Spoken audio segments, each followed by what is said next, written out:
It took me 11 years to understand his behavior. When I was 21, I met my first husband. He had two brothers, Stefan, 23, and Chris, 31.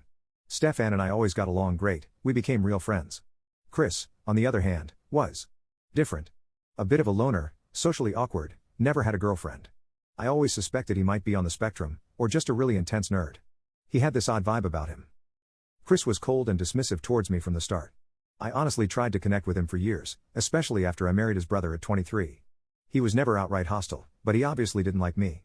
At our wedding, instead of celebrating, he sat by a window, completely isolated, reading a book. That pretty much sums it up. Over the years, we started to talk more, and things seemed to ease a bit between us. Fast forward to year 11 of our marriage, I was around 32. One day, Chris came by the house while my husband was at work, just to pick something up. It wasn't unusual. We ended up having coffee and chatting. Nothing weird.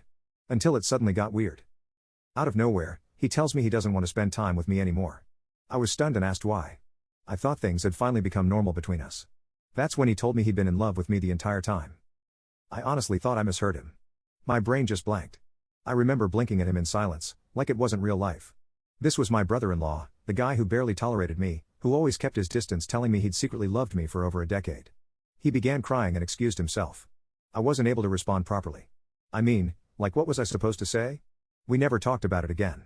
And 2 years later I divorced my husband and had no contact with him since then. But that moment? That confession? It shook me in a way I've never forgotten. It's one of the most surreal things I've ever experienced, like finding out your cat has been in love with you and suddenly starts talking. Just unreal.